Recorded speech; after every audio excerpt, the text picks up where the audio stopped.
What was your reaction when Camron brought up all these old stories and everything about you? I laughed, man. I got this thing, man. People laugh at the lies, but the truth always hurt. You know, lies are more entertaining. You heard? You get to laugh, you get the joke, but the truth is a serious thing, no matter how you look at it. The truth is what the truth is. You are a guardian angel and designer. Did you get what the is you talking about, man? You are not from Harlem. Why do you keep thinking that you are from Harlem, bro? You are not from Harlem. I did not grow up with you, man. I was the CEO of Diplomats. I made Diplomats with him. I was with him for every bit of his journey. I held him down. I took that position of holding him down. You was a fan. You begged us. You are a fan, nigga. A fan. So you can sit around and act like you've been around all this Harlem and everything. You ever see somebody from Harlem try to act like they from Harlem so bad that you gotta keep saying, I'm from Harlem? From Harlem know who's from Harlem. You don't have to keep saying you from Harlem. What if everything you thought about Jim Jones was just an act? A whole performance he'd been perfecting for years. The same man claiming he made Mase and Cam'ron might not have been the mastermind at all. Maybe he was just a super fan begging for a spot in the crew. Think back to when Dipset ran Harlem. Diplomatic immunity blasting from every whip, every corner, every club. That wasn't just music, that was the code. But imagine finding out the loudest dude in the clique wasn't the brain behind it. Just someone who yelled the hardest while real legends built the blueprint behind the scenes. Now the truth's leaking out and Jimmy's scrambling, clutching what's left of the spotlight like it's slipping through his fingers. But how long can you fake being the boss before the real architects step up and snatch back their credit? Respect in Harlem ain't given. It's earned. You can't just claim corners you never hustled on or rewrite your own come up because the fame's fading. Legacy ain't for sale. You live it, sweat for it, and let the streets vouch for your name. But Jimmy's been talking reckless for years, twisting timelines, rewriting history like nobody remembers. Now the ones who do remember, the ones who built it, are coming with receipts, ready to crush that fantasy he's been selling. The man really had the nerve to say he was the CEO of Dipset, like Mase and Cam needed him to shine. That's not confidence. That's delusion wrapped in nostalgia. Imagine being from Harlem and acting like you founded the empire when you were just another face at the grand opening. Wild, right? He says it all like it's gospel, like history's supposed to bend to his remix. But truth don't stay buried forever. Sooner or later, the real kings step back in to reclaim their throne. They're not asking nice anymore. They're done watching someone else eat off the name they built from scratch. Cam didn't just call out Jim. He shattered the illusion with 4 deadly words. You were our fan. Boom! Just like that. 2 decades of fake storytelling went up in flames. This ain't about clout or old grudges. It's truth versus fiction, legacy versus leeching. Then Cam stepped in. And he didn't just talk. He erased Jim's whole myth in one clean hit. The internet went wild, piecing everything together, and it's not looking good for Jimmy at all. This is where the story starts to crumble, because Cam exposed what most already felt deep down. Too many people hang around greatness not out of love, but out of fear. Fear that the mask might slip and everyone sees what's real. They never had it in the first place. Jim's whole persona been stitched from borrowed stripes and secondhand shine. But now those seams are busting open and the truth's spilling through every crack. You remember how we met? Pause. Not met, how you got cool with us? Basically, you heard our freestyles. And you came up to me one day when I was chilling in front of her. You said, yo, man, I heard the freestyles. Y'all killing shit. More freestyles come out. Y'all heard the new shit you did. Children of the Corn, 12-minute freestyle. Mase, Cam'ron, Cardan, DJ Clue. Google Bloodshed and Cam'ron, Children of the Corn, freestyle. Are you at any of these places? No, you was not there, man. You wasn't there. He need to go on a diet. He need to get his life together. He need to go to the doctor and get a physical. He looked terrible, bad body, back ass. He look big around the neck, waist look crazy. I'm body shaming this. You heard? He need to go get his shit together, get on the treadmill, do some push-ups, do something. You heard? Especially for playing with me. Cam said it straight. When you don't do the real work, you cling to the ones who did. Jim didn't earn his spot. He slid through the side door while Cam and Mase had Harlem lit. Back when mixtapes ruled the block, Jim wasn't building. He was watching, hoping to be seen. And let's be real, dude had the nerve to claim he was CEO of Dipset. Nah, he didn't build that empire. He just watched it rise and tried to stamp his name on it like a fake signature. He finessed his way in, thinking no one would check the timeline. But now receipts are dropping, verse by verse, showing he was never the architect. People are asking, was it all just a hustle to stay close to the real stars? Because in the streets, begging's the biggest red flag. You don't beg your way into a crew. You earn it, you grind for it, or you stay on the curb. That's the code, and Jimmy broke it long ago. So this isn't just about whether he deserves a seat at the Dipset table. It's about how long he thought he could surf a wave he didn't create. Waves crash, and the real architects, they're back with the blueprint, ready to bulldoze that fantasy. Hip-hop ain't about who's the loudest. It's about who's real enough to stand on their story. Real ones don't switch up. Their story stays solid because truth don't need edits. But here's the crazy part. The receipts exposing Jim aren't rumors. They're his own interviews. His own words are tearing down the image he's been selling for years.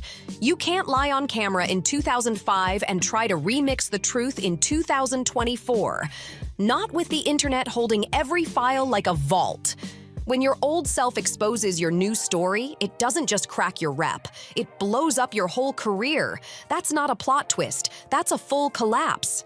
Cam ain't firing random shots either. He's playing chess, saying he's got proof. And in the streets, when someone says they got receipts, it never ends with words. It ends with truth.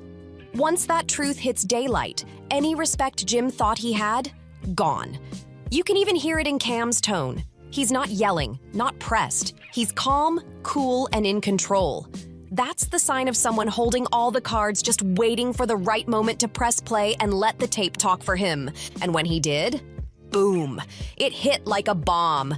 Jim Jones, the same man claiming he was the CEO, the backbone, the boss who put everyone on, got caught on video saying Mase taught him how to rap. Not the other way around. Let that sink in. Jim didn't make Mase. Mase made Jim. That's not just a contradiction, that's a confession. And it didn't come from a hater or a rumor blog. It came straight out of Jim's mouth. That one clip confirmed everything Cam and Mase been hinting at for years.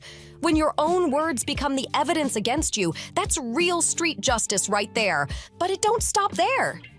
Jim didn't just stretch the truth about his Dipset role. He's been rewriting their whole friendship. Out here claiming Cam was broke, sleeping on his couch, like he was the savior of the squad. But that version? Pure fiction. The real story don't match his script at all. This is what happens when you lie your way to the top. Eventually, the story turns on you. One flash of the spotlight, and suddenly you're rewriting everything, claiming to be the boss, the mastermind, the one who made it all happen. But when you're surrounded by the people who actually lived that history, those fake stories flip back fast and hit harder than any diss track. The same tales that once boosted your clout now come back as weapons. And the craziest part? Jim can't even clap back. How you gonna fight the truth when it's your own voice exposing you? How you gonna claim you built Mase after admitting on tape that he taught you everything? That's not just embarrassing, that's straight up career suicide. And it gets even colder. Jim keeps tripping over his own contradictions while the real ones who witnessed Dipset's rise stayed silent. Until now.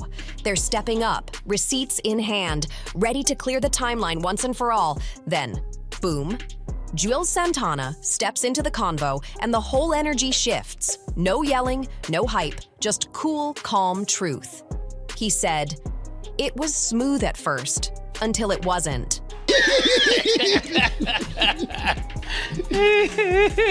Yeah, listen, man. Listen. You were fanned out and you begged to come to your house after you heard all these mixtapes. That's how you got in. Mase actually taught you how to rap. Literally. He taught you how to rap. Mase taught me how to rap. You say it. We taught you how to rap. How you ran the whole organization. How you made Diplomat. Yeah, you ain't make none of this stuff. You was a fan. That's how you got down originally. Period. I heard the new you did. Yo, you want to come through? Come through. Why? Why are we going to Jomo's house? And that quiet tone? It hit like a hammer because real ones don't gotta scream. They just state facts. The second Juelz speaks, everything starts lining up. He's dropping timestamps, showing exactly when the vibe changed, who switched up, and when. Then Choke slides in, playing wild card. He's not picking sides, just stirring the pot, saying, yeah, Jim did have some authority, people did move under his word, so now it's deeper than fraud talk.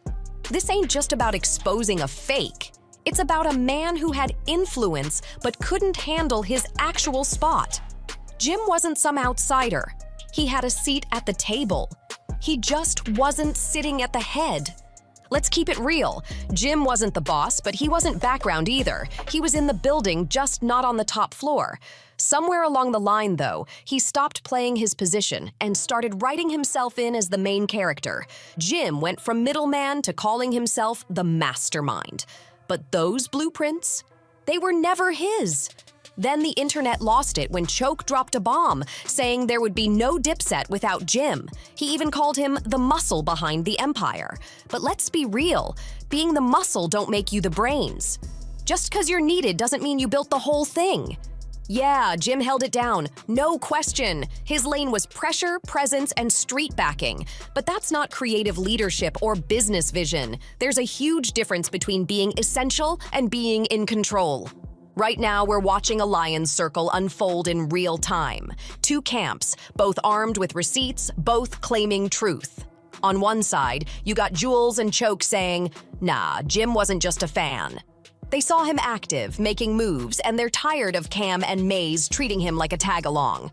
But flip it, and Cam and Mase are saying something different. They're not denying he mattered. They're saying he inflated his role, that he took his contributions and stretched them into a full-blown myth.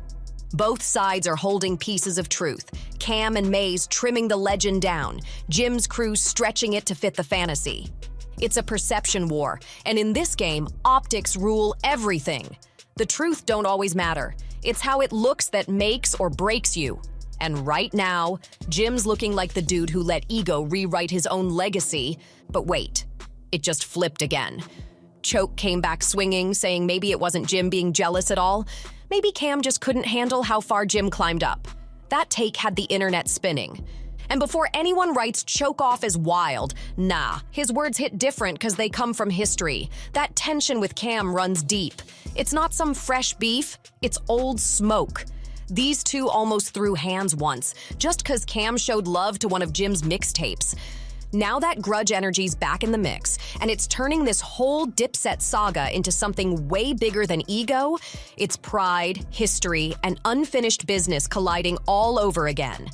Imagine being that mad just because someone showed love to your ex-homie. That says it all. Choke's beef with Cam runs deep. This ain't loyalty, it's straight-up bitterness. And when the hate's personal, the story starts sounding more like revenge than truth. Now he's out here trying to rewrite history, painting Jim as the protector, the street guardian, the one holding Dipset down when things got rough. But let's keep it real. The timing's too clean. All these tell-all interviews started dropping right after Jim released Church Steps in February 2025.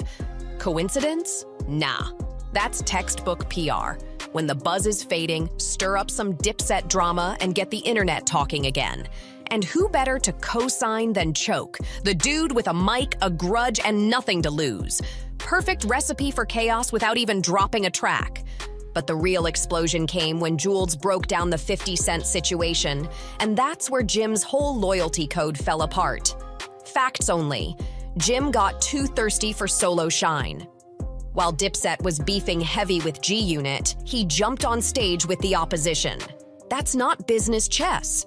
That's straight betrayal fueled by ego. He wasn't trying to expand the brand. He was trying to escape Cam's shadow, even if it meant burning the empire they built together. That move didn't scream power. It screamed desperation.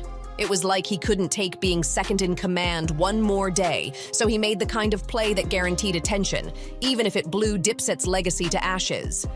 And now comes the million-dollar question. Could Jim, Cam, and Mase ever link back up after all this? Let's be honest. When betrayal cuts this deep, that door don't just close. It's deadbolted. Jim wasn't the loyal soldier who got played. He was the hype man who couldn't handle not being the headliner.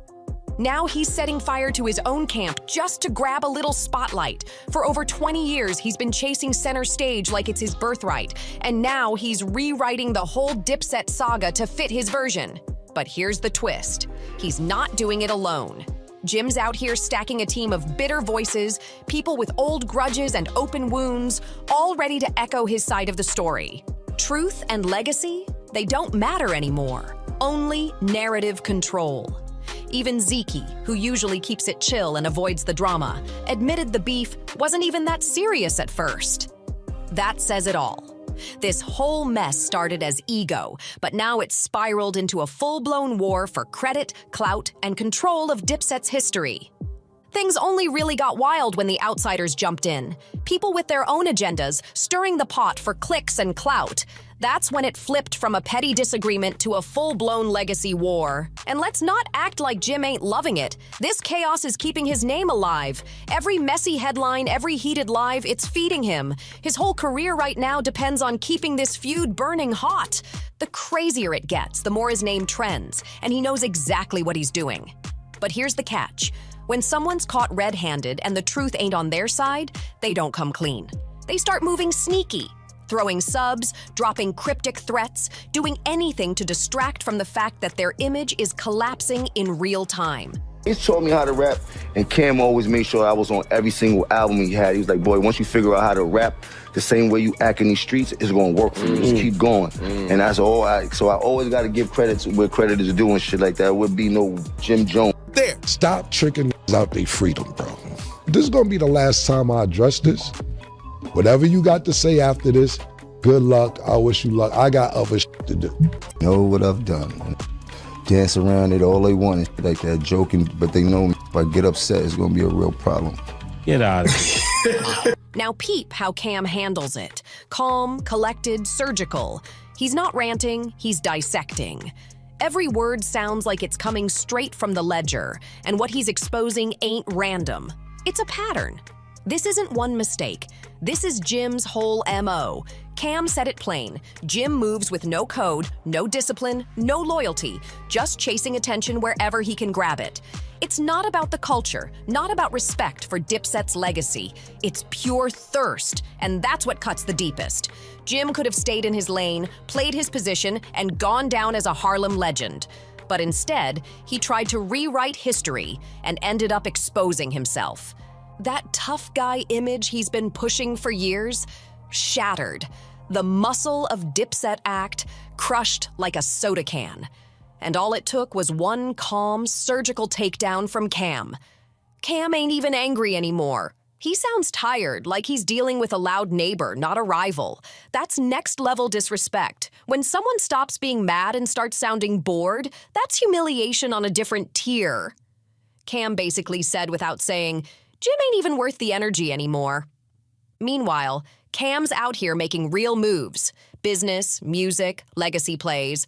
While Jim's stuck, replaying the same tired drama from a story that's falling apart. So what's next for Jim after getting exposed front to back? Simple. Threats. When the truth corners you and your lies collapse, intimidation becomes the only card left to play. That's the panic move. When words stop working, fear becomes the weapon. And that's exactly the lane Jim's drifting into right now. Jim's out here teasing that he's gonna expose deep, dark secrets about Cam and Mase. But peep the game. He ain't denying anything they said. If they were lying, wouldn't that be the first thing out his mouth? Instead, he's quiet on the real accusations and out here throwing playground insults. Body-shaming Mase like it's middle school, not hip-hop. A grown man talking about somebody's looks because he's got no receipts and even less credibility. That's embarrassing. He really thought mocking Mase's body was gonna win fans back? That right there shows how far he's fallen. That's not boss behavior. That's pure clown mode. You can tell he knows he already took the L. And the wildest twist? Jim keeps saying Cam's words don't matter, brushing them off like it's all internet clout chasing. But who's the one hopping from podcast to podcast, doing interviews like he's on a press tour? XXL, Cam Capone, every platform that'll hand him a mic. That's not confidence. That's desperation to stay relevant. But the moment any interviewer flips the script and asks, what really went wrong with Cam and Mase? That loud energy vanishes. All that bark disappears, and what's left? Silence. Awkward, heavy silence. That's what happens when your entire image is built on shaky lies and borrowed stripes. Jim loves talking tough when he's in control of the mic, but when someone starts asking real questions, when they start peeling back the layers, it's game over. The tough talk stops, the mask cracks, and what's underneath? A man unraveling. This ain't just a fall from grace, it's a full-blown breakdown. Jim's been trapped in his own fantasy for so long, he's literally beefing with reality now. And then, boom, Cam delivers the final cold blow. This isn't petty back and forth anymore, it's deeper. Cam exposes a pattern that's been hiding in plain sight for years. He points out how everybody who teams up with Jim ends up worse off than before. Careers stalled, friendships ruined, momentum gone. Cam said it best.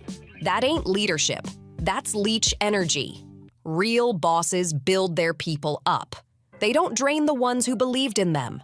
And that line, that one stung. Because no matter how many interviews Jim does or how many threats he throws, the truth's already out there. And this time, the streets believe Cam. Jim's pattern is clear. He pulls people down, drags them into drama, then dips when it's time to level up. And the craziest part? Cam revealed this isn't new beef at all. Jim's been running a bitter media campaign against him and Mase for over a decade. This ain't fresh tension. This is obsession. Jim's stuck in 2005, back when the spotlight hit him only because someone else was holding the torch. And the wildest irony? He swears he doesn't care about rumors, always talking about chasing the bag and building a legacy. But who's flooding the internet with non-stop interviews? XXL, Cam Capone, podcasts, live streams. If a camera's on, Jim's there. The same man claiming he's above the drama is fueling it just to stay in the mix. That's the ultimate twist. The clout he's chasing is the same thing exposing him. But step back for a second. This ain't just three Harlem legends clashing over Dipset history. This is bigger. It's about authenticity in the culture, about who built it and who finessed their way in. It's the difference between those who earned their stripes and those still begging for validation. Jim Jones's story has turned into a blueprint for what not to do, a warning for image flippers who think respect comes cheap. Real legacy ain't about interviews or internet buzz. It's about truth, loyalty, and receipts that actually match. Cam and Mase didn't just win the argument, they exposed everything with facts, footage, and Jim's own words. They held up the mirror, and what came back was the truth. Raw, loud, and undeniable. Drop your thoughts in the comments. Do you think Jim can bounce back from this? Or is it officially over for his boss era? And don't forget to like, share, subscribe, and keep it locked right here on Star T channel. We've got way more coming.